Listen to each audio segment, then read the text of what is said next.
Welcome to the broadcast, everyone. The webcast. This webcast is entitled Microsoft Flow with Dynamics NAV and Dynamics 365 Financials, and it's presented by Intellis Solutions. Intellis is out in the Washington, D.C. area. Our headquarters are in Frederick, Maryland, north of D.C. We've got offices in D.C. and also in Herndon, Virginia. And we service clients around the region as well as elsewhere around the country. My name is David Maxwell. I'm a consultant here at Intellis Solutions, and I'll be giving you this presentation today. Here's my contact information should you want to contact me after the presentation is over with, and I'll provide these again at the end of the presentation so you can jot them down. So on the agenda today will be introducing Microsoft Flow. Many of you probably have heard of it, but haven't seen it in the context of NAV or Microsoft 365 Financials. So that should be a bit unique. If you Google that now, you won't find much content regarding Microsoft Flow and its potential with NAV. Then we'll go into navigating Microsoft Flow online, and then what is Dynamics 365? We'll take a look at that and how it's integrated with Flow, and then we'll build a Flow. I'll step you through the process, and then I'll show you how to integrate Flow, which is on the web, on the cloud, with your on-premise instance of Dynamics NAV. So a little bit about Flow. Flow was introduced by Microsoft early last year, and it has been growing. There's a community out there that blog, and also they've done continuous improvements on it. But what it allows you to do is get out from under your app workflows and do multi kind of application workflows, workflow between applications. So you can get notifications, you can synchronize files, collect data, and automate approval. You can use your tablet or your phone in the process. You can work between different apps, and I'll show you what that looks like. But just take you back for a moment. You know that there's workflow embedded in many apps right now, applications, such as in SharePoint. In the past you could, and currently, you could use SharePoint built-in workflow engine to embed components of NAV, such as creating a sales quote, onboarding a customer, or in NAV. In NAV, you see built-in workflow that allows you to do approvals and go through a systematic process to approve documents. But Flow takes it to a different level. Flow is outside those applications. It's not within SharePoint. It's not within NAV. It actually brings those pieces together and gives you control between a multitude of different applications. So I'll show you what that kind of looks like. It has a lot of power. It is kind of in its early stages, but this webinar hopefully will allow you to walk away and experiment and see how it can work for your organization.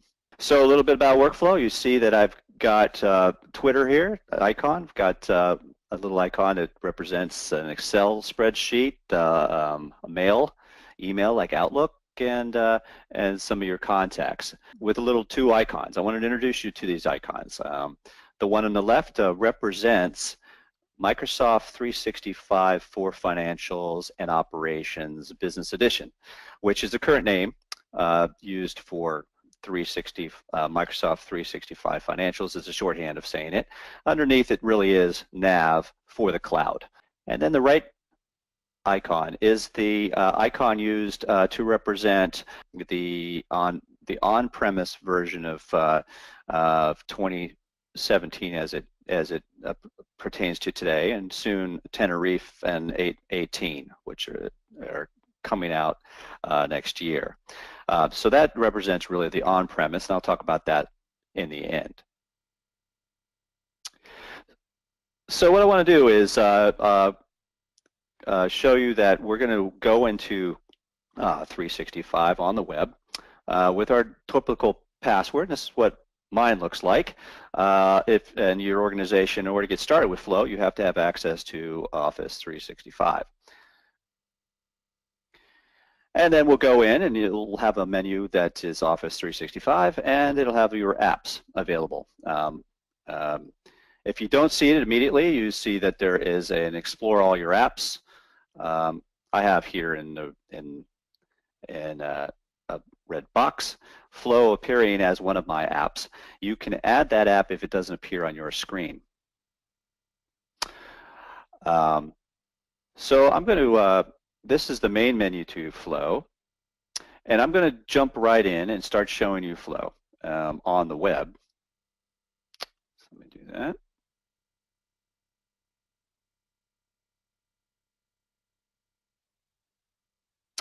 So here I've logged into 365, and I'm going to select Flow.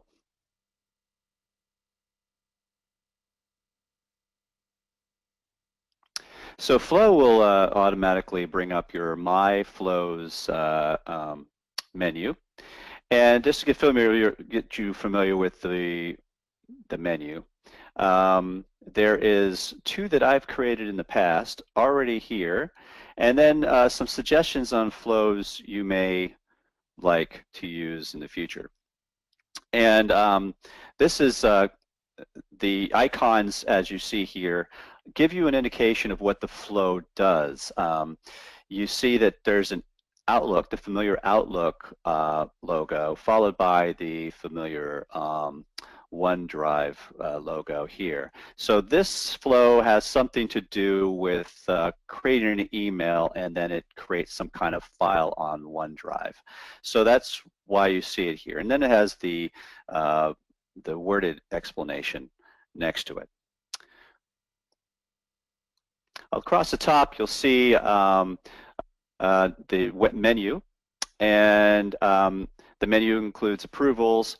The approvals basically, as one of the powers of Flow is that it has the ability to do an approval between applications. So here is an icon that shows an approval. Well, let me move the second one. I don't know what this icon represents. So this was SharePoint does an approval step here in purple, and then sends some kind of email. So that's the flow here. And so a lot of what they're doing is this approval step is one of the flow types of steps. Then it's represented here in purple.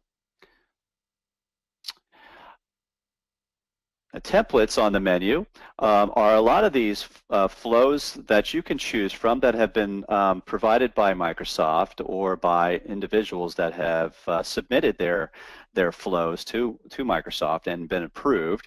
And you can see that they're here in these panels, and they're pretty self-explanatory, and you're welcome to browse through them. And they're also categorized across the top, so you can drill down into what might appeal to you. You could use the search template, and you can see here we're not talking about Dynamics 365 or C1 at the moment, so we could search and then they would pop up. And then the other one on the menu here I wanted to show you are connectors. These are the components of Webflow, and there are a tremendous amount of different apps that can be integrated with workflows. So, you know, when you're building your own, you have these connectors. You would have to have the login and password login and the credentials, in other words, to attach to any of these. But it shows you the full scope of Flow and how serious they've been in building this up over the last 2 years. So you can go from Bing Maps, something in Bing Maps, and maybe import it into your app of your choice through an approval process, or, you know, basically the creativity is at your disposal here. And it depends on what your organization also uses. So over here we have Dynamics 365 Financials, and I could click this icon, and I come up with a number of templates that are already been created by Microsoft in order to, get you a jump start on your connectivity and get you going with Flow. So scrolling down, you see here are some that have been created, doing a request for sales order, a quote, which go to an approval, and then send an email for a sales quote, and so forth. So you can come in here and check these out yourself, but it's a really good starting point for you to get going with Flow. So let me just jump back to my Power slides for a second. And so I want to show you next Dynamics 365. For those of you that may be unfamiliar with it, I'm going to move that over here. And let me then show you 365. So right now, we are on Flow, as you can see in the upper left-hand corner. We are logged in as me, as you can see on the upper right-hand corner. And there's an icon on the upper left that represents getting to the main 365 menu. So I can click down here on that and get back to my main menu. By doing that, I have two tabs open in my so they're kind of redundant to one another. I have one here and one here. So you can also just jump back to the top in order to navigate between different apps. So I'll just close that one out and start again over here to reduce clutter. So basically I'm going to just select Dynamics 365. I just wanted to bring to your attention that the icon is a little confusing here. This icon is the one that represents the basket of Dynamic 365 applications or apps, of which is the one for Enterprise, not to be confused with Dynamics 365 for Finance and Operations, which is NAV. The one that's Enterprise is underneath AX, really, and for the cloud. So we're going to be focused on the Finance and Operations, which I've got as one of my apps here. You see that I have two of them. I have something called a sandbox. We won't get into what a sandbox is, but you could have multiple apps also under your Dynamics 365 section. So I'm going to click on Finance and Operations. And one of the things I want to show you is something that is embedded within Dynamics 365, and that is the new navigational capabilities from various documents back to Flow. So here I just launched sales quotes. I'll go into one of these, and within the sales quote I have a menu, request approval, and in here you can see my flows and create a flow. So that enables you to jump right over to the Flows app directly from within Dynamics 365. So kind of a nice feature to give you easy access when you're focused on some work within 365. So here we can see my flows. I click this button, and you'll see that I jump right over. It's embedded in Dynamics 365. You still see the 365 on the upper left-hand corner, but and here are my flows. So I can evaluate them if I want, and I can also start to create one. We'll get back to that from within Dynamics. So I'm going to go back and go back.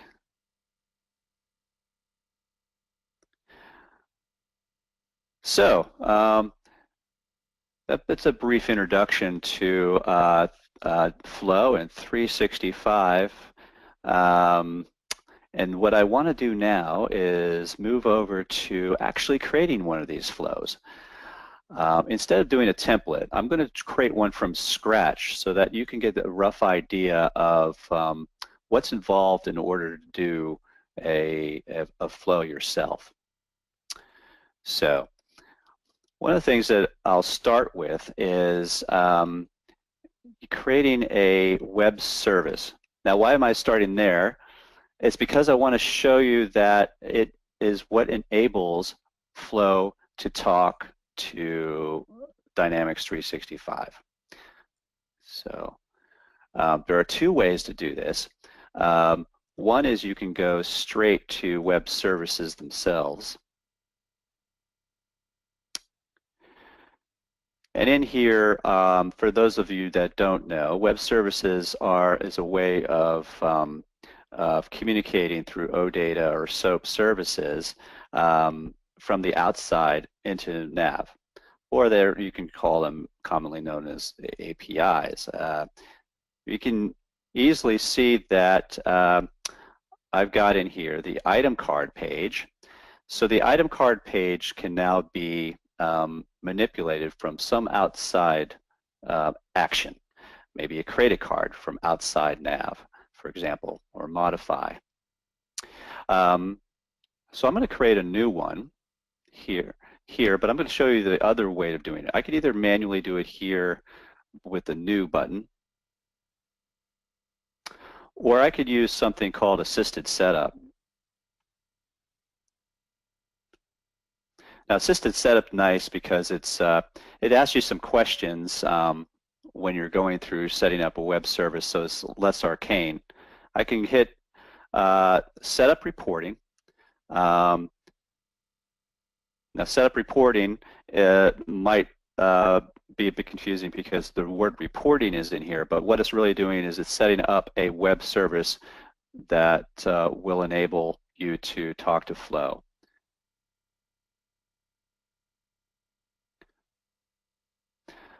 Okay, so that first question was that I've done this once before, but I have more that I want to do. So I'm going to get started, and I'm going to create a new one. There are other options in here to modify some existing, but you want to create a new one if you're creating a brand new web service. And my new name is going to be Customer Card, and I'm going to select page 21. Now, how do I know that? Well, I've been in NAV for quite some time, but you can also use the elliptical button here to look up the value. And it'll get down to all the pages within 365, and you can look for what you want to be integrated with your flow in here. So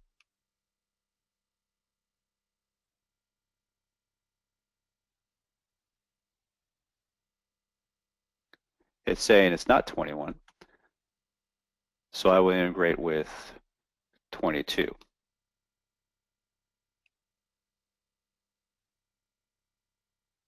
Happens to be 22 happens to be the list to find out where the card is, but it doesn't make a difference. So I'm going to go back. This shows me, the next screen shows me which fields I can integrate with. So they're checked. The last step is to publish. And so it's showing me the URL that has been created from that publishing. So basically, I'm going to connect to this database here, and it gives me the string, and I'll finish it. If I go back, I can see that I've created this web service, and I'll do that.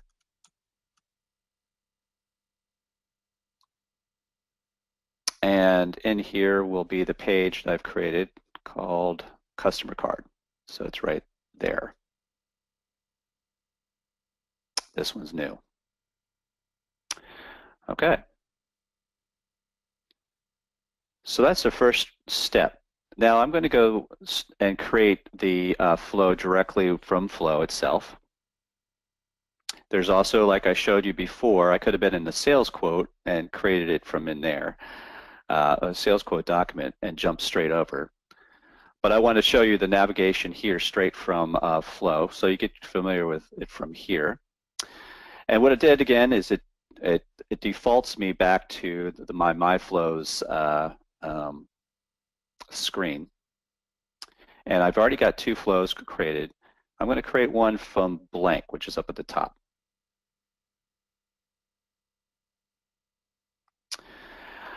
Next, I'm going to look for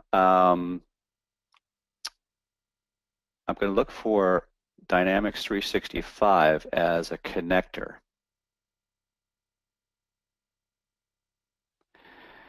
Now, there's so many of these, I could scroll through and find one. Oh, here it is. Dynamics 365 for financials. Now, what kind of flow am I going to create? Well, I'm going to create a flow that when you create a new customer, it creates an Outlook contact. So I'm going to select the when a record is created connector. And so what it did is it creates my first step of my flow. When I do this, it's asking for 2 pieces of information. One is what is the company name, and what is the table name. The company name is the one that is associated in 365, and it should be associated with your login, so it would pop up here. I've got 2 of them because we happen to have 2 companies set up, but I'm in the one database, the Financial 365 database, but I'm going to select the first. And the table name is the name of the web service, actually. So that's something very important to note. It's not a table in the Dynamics 365 sense. And one of the things just to bear in mind is that the terminology used by Flow isn't necessarily the terminology you might be used to in Dynamics 365. So I'm going to look for that customer card. There it is. I named the web service customer card, so I see it here. I'm going to select that. So that's it. I've basically created my first step. And I could put in some advanced options, such as some filters that narrow down which customer type could be used, but I'm not going to do that. I'm going to keep it very simple that any customer that's used will move on to the next step. So my next step is some kind of action. What do I want to do the moment that a customer card is created in Dynamics 365? Well, I'll add that action. I've got to look up, and the first one here is create a contact.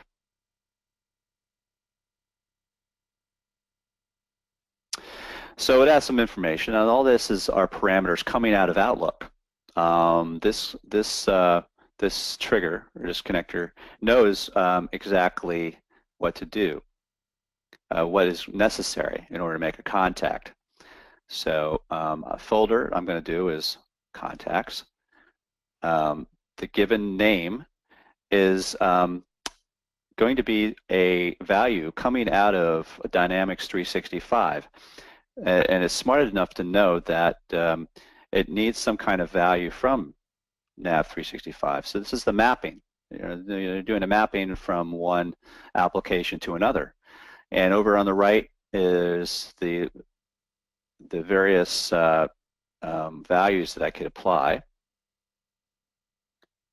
If I scroll down here, I see name provided.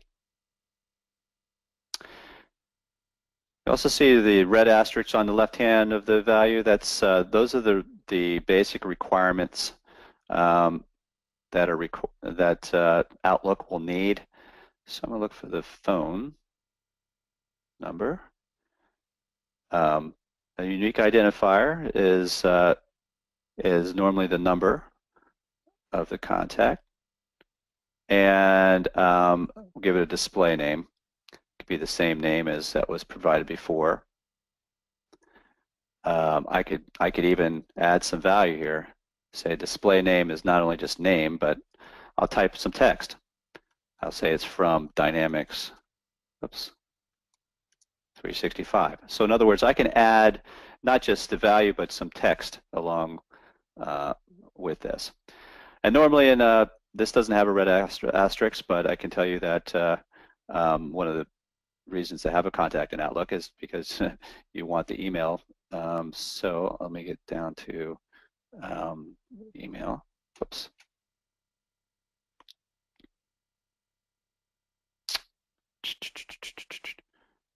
So one of the issues related to going off script, because I couldn't get the customer card, is that the customer list that I'm using right now does not have the email as one of the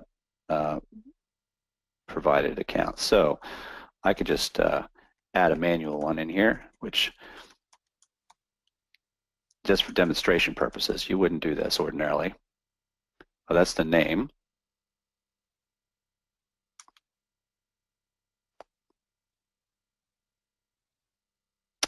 And I'll just leave the rest blank, but you can continue to do mapping through the whole operation. I mean, the whole thing can be mapped over.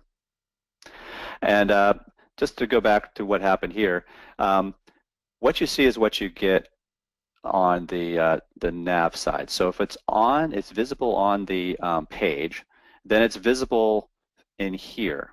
But if it's not visible on the page, then it won't be accessible. So we ended up with a situation where the email was not on the customer list page, and therefore it's not shown here. All right. So I'm going to say save flow. Notice I didn't give it a name, so what it does is it gives its logical name up here. So it says when a record is created, create a contact. If I don't like that name, I could then re-edit the flow and come in here and say when a customer is created in Dynamics 365, there's a limit to the number of spaces here, create a contact in Outlook. So that's more precise. So I just update the flow with that new name. And so that's done. So I hit the done button. And what we'll see is the new one is up here. And it provides me a little bit of information in these panels. I've got no run history. This means you'll see run history the first time we run this. And then there's the connections, and it shows that they're ready to go with a green circle and a white checkbox.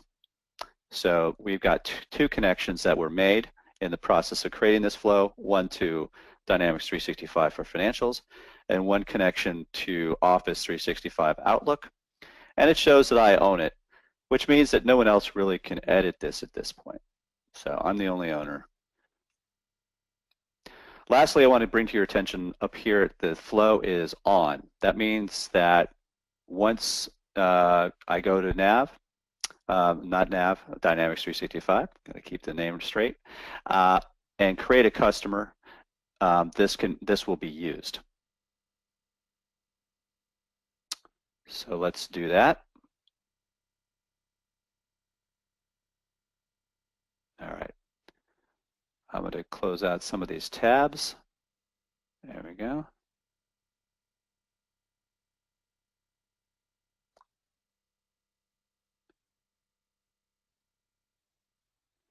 There we go. Okay. Customers. All right, so I'm going to just create a new one.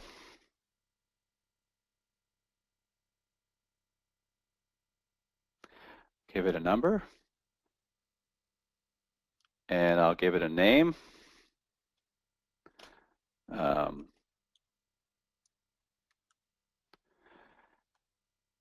And I'll fill it, this is just what you would do, normal business. We know that we're trying to send a phone number over. So I'm putting phone number in the phone number field. The email, of course, won't go over. Where now the difference is here, we're on the page, not the list, where the list is what is being read. And we have the name. What else did we send over to, we want to send over to the contacts? I really didn't put a whole lot. So just for demonstration purposes, I'll just leave it incomplete, but you can get the basic idea here.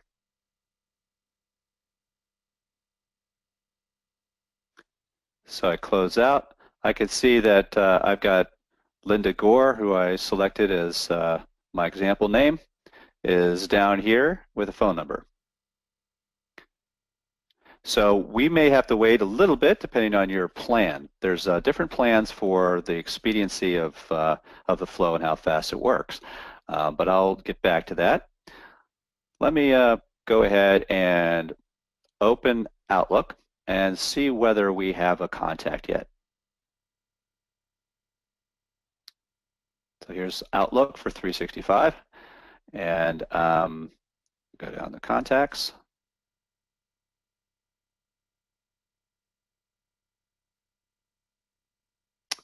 It's coming up.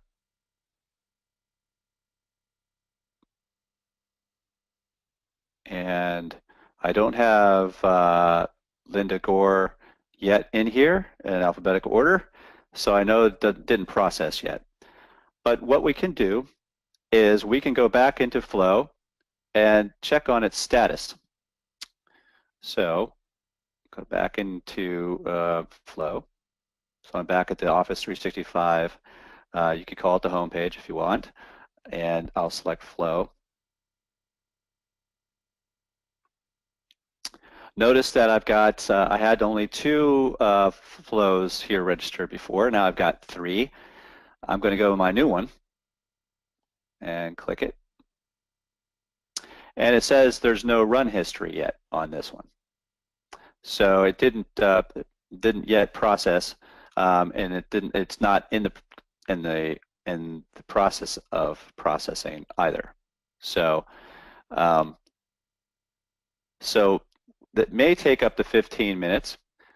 I want to show you some of the different plans that there are for Flow. So it's called usflow.microsoft.com and US pricing. What you have are the free Microsoft Flow for Office 365. It's got some limitations in the fact that you can only do 2,000 runs per month on limited flow. It does 5-minute interval checks before running. And then if you upgrade, you get more frequent checks before the flow runs, and then another. So in other words, these are different service levels that come with Microsoft Flow. And of course, I'm currently running the free one, so it's a matter of waiting. Hopefully, in this case, just waiting 5 minutes before the next check comes. The check comes for Microsoft Flow is ready to be processed. So the F5 button refreshes the screen. So this is where I had it before. Now I don't know if we're going to get anything out of here with a refresh. Aha! We have success. So good.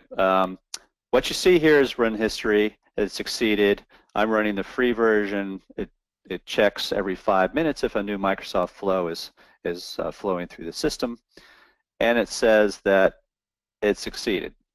So I can check on this status by clicking into it, and what we see is the flow itself, and the green circle with the white check mark indicates that each step has successfully completed. I have, in the process of making my own flow, seen a red X or red circle indicating that the process failed. So this is good news. Now I'm going to go back to Outlook,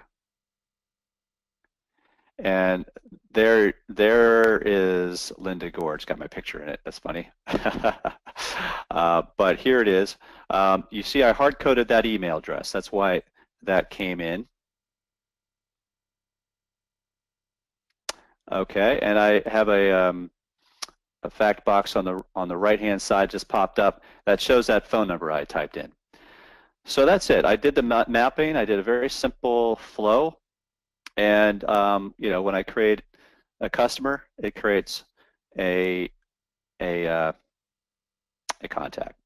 So just recapping, basically it allows you to create a web service of what you want to integrate with Flow, and you're allowed to create that flow any way you want. Let me now just show you a lot of this flow is in its nascent form because it's such a new product that reverse engineering is one of the things that you may do initially when you try to do your own. And so I've also done some experimentation. I have a more complex workflow here. I just wanted to show you briefly.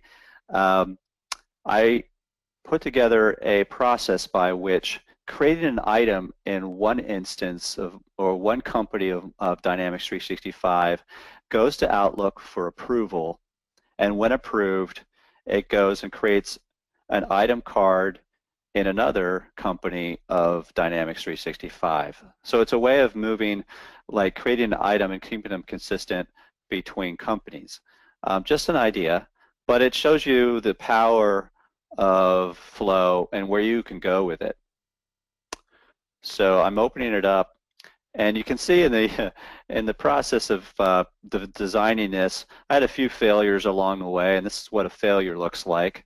And I can click on there, and you can see that I go through multiple steps, and I got to a condition statement that I didn't write right, and it failed, and so I've got a little red mark there. So sharing with you basically the life of a person who's already gone through the pain and headache of creating new flows, but I think you'll be richly rewarded if you go through that process of trial and error when you come up with outcomes.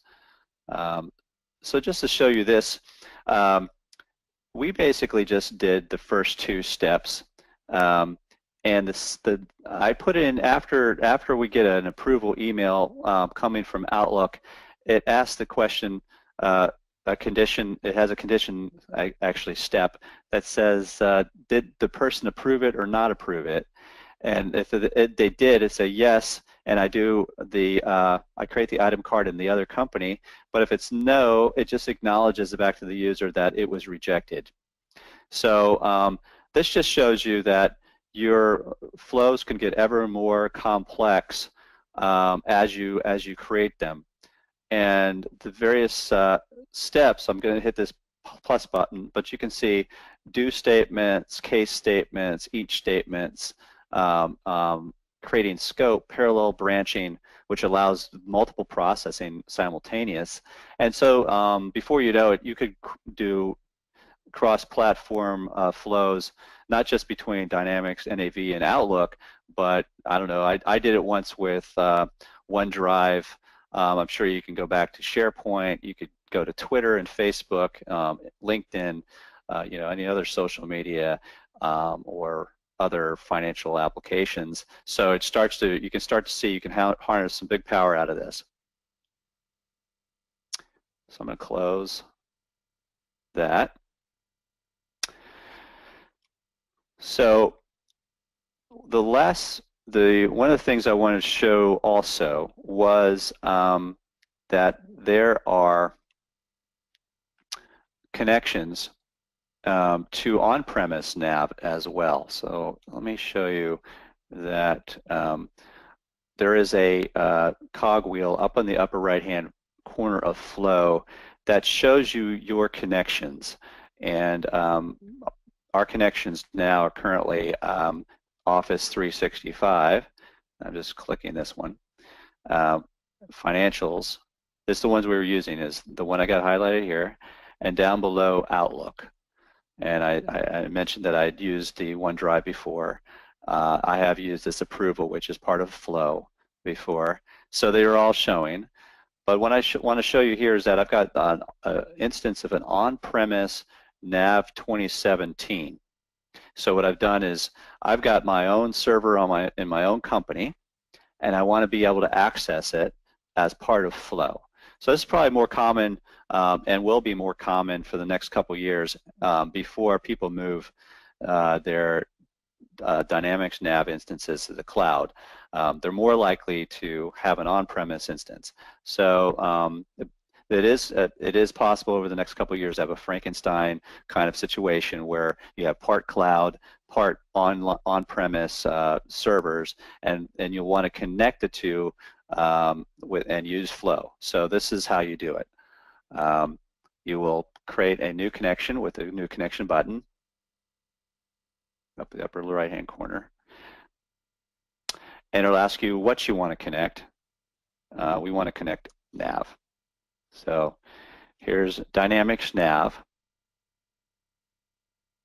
Now I don't know how old the versions you would have to have in order to how old they can be, but it should work with just about any instance of Dynamics NAV that has web services. So what does that go back to? 2013, maybe even 2009? Not sure, but what it's looking for is the OData feed. And for those of you that are NAV experts, you will know about the web services, the NAV services that are used and set up in the NAV administrator. But that OData feed, for those that aren't experienced with that, can find it under the web services that we have for Dynamics NAV that I showed at the beginning of this presentation. If I go to web services, you can see a lot of the OData in here, connections that you would need. I'm going to go ahead and copy, if I can, copy that one.